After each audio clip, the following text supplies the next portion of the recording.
Gipnoz holati demak odamlarning barliq psixik hodisalari bilan aytizish munosabatlikkan. Unda bo'lsa biz psixik sog'lomlik degandan bir holat degandik. Gipnozni biz bir davolash usuli sifatida ishlatamiz. Unda bo'lg'achqa tuvandagi nuqtada shu psixik sog'lomlik bilan gipnoz o'tirsidagi ma'lum munosabatni tushuntirishning zaruriyati bor deb o'yladim.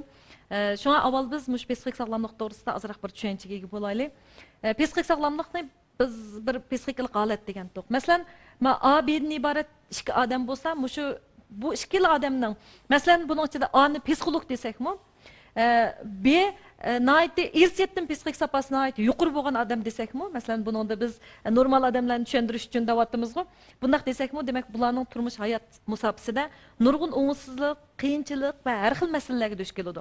Masalalarga duch kelgan vaqtda bularningki psixik sog'lomlik holati cho'qim ma'lum darajada tuvanlash bo'ldi. Masalan, mana biz psixik sog'lomlikning o'lchimi dedik. Ölçümü desek, muşu ölçemden tövellep ketken bolsa, bunu psixik sağlamlıqda ma'lum darajada masal ko'rildi deymiz. Buningda yuqur bo'lgan bolsa, psixikisi nihoyatda sog'lom holatda deymiz. Masalan, mushundaq turmush normal ahvolda nihoyatda sog'lom holatda bo'ladi. Lekin agar bularning turmushida ma'lum o'ngsizlik uchurdi, xizmatda, o'rganishda, turmushda masal uchursa, bularning psixik sog'lomligida cho'qim ma'lum darajada masal bo'ladi. Masal bo'lgandan keyin mushu masalni istiqlik holda har bir odamning hal qilish ehtiyoji bo'ladi. Şəxs özlüğüdən hal qilib ketishi mumkin, tabiiy asli kelishi mumkin.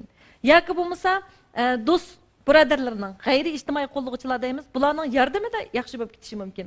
Yoki bo'lmasa, kasbiy psixik maslahatchi xodimlarning yordamida yaxshi bo'lib ketishi mumkin. Mayli qanday bo'lishidan qat'iy nazar, agar bularningki psixikistiki masala nihoyatda pok tozalanib, sog' salomat hal bo'lgan bo'lsa, ikkinchi qitimliq psixiklik sog'lomligi birinchi qitimliq aslidagi shu psixik sog'lomligidan yuqori bo'lishi mumkin.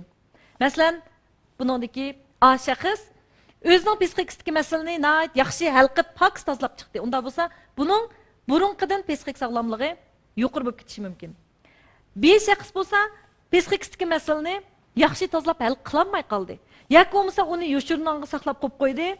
Shu xotirda unutilib ketgandek turgan bilan u yoshurnonga saqlanib qoldi. Unda bo'lgan chaqda buning psixiklik sog'lomlik holati burun holatdan tuvallab ketgan bo'lishi mumkin. Muşunun o'xshash odamlarning psixiklik sog'lomligi u bir xil holat. U mushu sog'lomlik darajasida egizpas taraqqiy qilib mangdi. Bundaq o'zgarish bo'lishi odamningki albatta o'zining ichki xarakteri, aloyidligi, psixik sapasi, individualligi bilan munosabatlik. Yana bir muhim hodisa uning sirtqi muhit turmushining o'z yashayotgan dunyo muhitdagi o'zgarishlar bilan naytizish munosabatlik bo'ladi. Endi mushu sababdan har bir odamning psixikasida har xil o'xshash bo'lmagan holatlar bo'ladi. Masalan, odamlar to'pini biz normal odamlar to'pi bilan binormal odamlar to'pi deb ayıramiz. Bunun ichidagi binormal odamlar to'pi bo'lsa, bu odamlarning ichida 5% atrofida odamlarni egallashi mumkin. Albatta, o'xshamagan jamiyatda, o'xshamagan taraqqiy qilgan davlatlarda ularning egallagan persentimi o'xshash bo'lmaydi. Lekin bu odamlar bizga nihoyat aniq ko'rinib turadi. Masalan, bizda o'tgan ro'y to'salg'i, nervi kasallari qatorliq mushundaq kasallar nihoyat tipik ifodasi bo'lg'achqa bu bizga ko'proq ko'rinib turadi. Bu odamlarni biz binormal odamlar deymiz. Endi 90%dan ortiq odamlar normal odamlar to'piga kiradi. Bu normal odamlar to'pi kunlik turmushda o'zini bilish qobiliyati bor, o'z-o'zini kontrol qila oladi. Mushunga o'xshash normal aloyidligiga bo'lgan odamlar bo'lib, bu odamlar to'pi ko'p persent egallaydi. Lekin bu odamlarning ichida psixikasi sog'lomlar bilan psixikasi normalsizlar deb ikkiga ayiramiz. Buning ichidagi psixikasi sog'lom odamlar bizning rayonimizda, taraqqiy qilayotgan davlatlarda balkim 20% atrofida bo'lishi mumkin. Endi bu aniqsiz bo'lgan statistika, lekin ko'p odamlarning psixikasi har doim sog'lom deyilmaydi. 80% odamlarning psixikasida normalsiz aloyidliklar bo'lishi mumkin. Bu normalsiz aloyidliklar deganimiz, bularda o'zini boshqara oladi. Obyektiv dunyo bilan subyektiv dunyo birdekligiga, sirtqi dunyo diniy bo'lganini bila oladi. Ham o'zining psixikasini o'zgarishini, azoblarini his qila oladi. Lekin mushu azoblarni darhol qisqa vaqtning ichida hal qilay desa, hal qila olmaydigan mushundaq topdagi odamlar bo'ladi.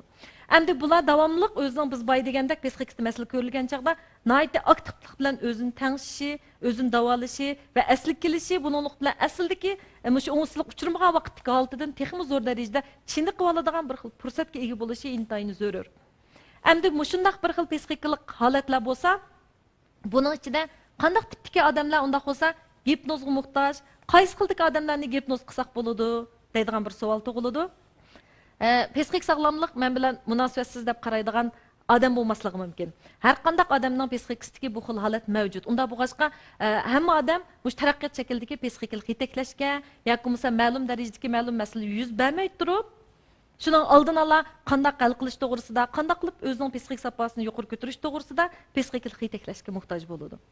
Endi undan boshqa agar odamlarning turmushida odatdagi yoki og'ir darajadagi belgilik psixik masalalar yo'liqqan vaqtda bularning alayli qanday bo'lsa yaqinqi bir oy yoki 3 oy atrofida odamlarning turmushida ma'lum bir voqelik uchirgan bo'ladi. Mushu voqea sababidan buni biz psixologiyada passiv voqea deymiz. Mushu passiv voqea sababidan odamlarning psixikasida yoki andaq yoki mundaq passiv holat bo'ladi.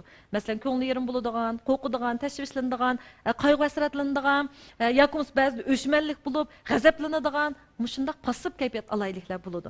Endi bunda alayliklar bo'lgan vaqtda buni biz bevosita uning bilishini o'zgartirish, suhbatlashish, mushundaq odatda biz ko'p bo'ladigan bularning mushu ideyasidagi mushu masalaga bo'lgan tunishi, qarshini o'zgartirish, mushundaq shakllar bilan psixikalik maslahat berish orqali hal qilsak bo'ladi. Endi buning ichida ba'zi og'ir psixik masalalar bo'ladi. Bu voqea kuchlik, ya bo'lmasa bularning ro'yalti qattiq ta'sir qilgan. Bo'libmi odamlarning yo'shirini anga o'tib ketadigan voqealar qanday bo'ladi desak, bu qaytalangan turmushda ko'p qaytalangan yoki noiti passiv kayfiyat bilan munosabatli bo'lgan mushundaq voqea o'ngay odamning yo'shiriniga o'tib ketadi. Shunga biz odatda psixikalik jihatdan maslahat bergan vaqtimizda ba'zi hadislarni biz ong holatda ular bilan fikrlashib o'tirib, ularga ma'lum darajada yetakchilik qilib, ma'lum darajada ularga tushuncha bergan holatdami o'zgarmaydiganini his qilib qolamiz. Biz deymiz masalan ma'lum birisi ma'lum narsadan qo'rqib ketibdi, tashvishlanib ketibdi. Lekin uningga qo'rqmang, tashvishlanmang desam hiç bir rol bo'lmaydi deydigan shunday bir holatlar bo'lib qoladi. Undan boshqa, masalan, gumonliq, nervoz, ham nervoz deganga o'xshash shunday ba'zi kasalliklar bo'ladi. Buningdagi gumonliq, nervoz normal holat bilan benormal holatning oralig'idagi bir xil holat bo'lib hisoblanadi. Masalan, xomishlik kasali deb olamiz yoki buruqturumlik kasali deb olamiz. Endi bularda kuchlik hasratlanish bo'ladi. Bularda xo'shallik tuyg'usi nihoyat oz bo'ladi. Hatto ig'roq bo'lganda kuchlik o'lib olish, mushu o'lib olishga harakatlanishdek mushunchalik ishtirib turgan bir holat bo'ldigan bunday holatlar bo'ladi.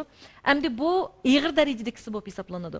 Ham nisbatan yengil darajalik nervoz qatorliqlarga ba'zida biz bularniki mushu yo'shirun eng'i ta'sir ko'rsatmagan ahvol ostida bulardagi psixikalik maslahat yoki davolashning unumi alayda yaxshi bo'lib ketishi notayin.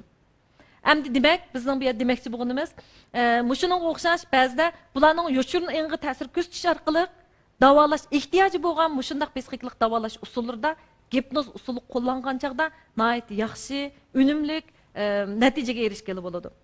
Hem adamlarning yo'shiriniga ta'sir ko'rsatilgan usullardan ko'p xil bo'ladi. Masalan, tasavvur orqali davolash, rasm sızib davolash, qum taxtasi orqali davolash qatorliq hozir nurg'un yangi davolash usullari maydonga kelyotidi.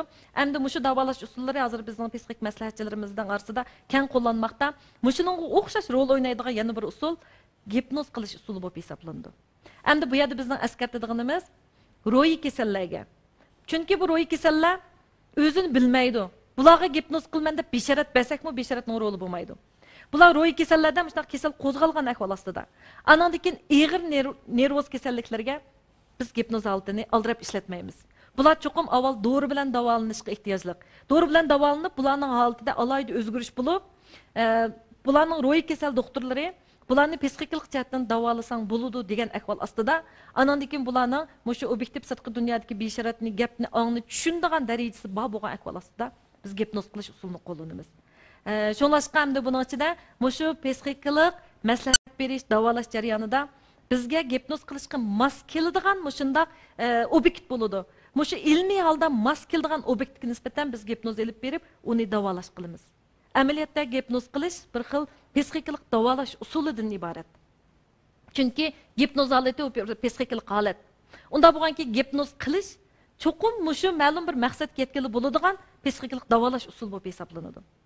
Lekin hozir bizda mushu psixologiyaning ba'zi rolini, alohidligini jonlantirish, kuchaytirish maqsadida bo'lsin, yoki bo'lmasa ba'zida ilmiy nazariyani tushunmay turib, mushu gipnozchilikni o'zi ayrim o'rganib olgan ba'zi bolalarda bo'lsin, gipnozchilikni bir xil o'yin qo'yish shaklidagi, uni bir xil psixologiya fanining nihoyat yuqori pallasidagi ilohlashtirib olgan hadislar bor. Yoki bo'lmasa ba'zilar bu gipnozning davolash rolini sal qarab qilib, uning davolash unumiga diqqat qilmayotgan ahvollar bor. Unda bo'lsa biz konkretni qilib gipnozning zodi qanday alohidlik ekanligini tuvanda texnik cho'nqur tunishib o'taylik.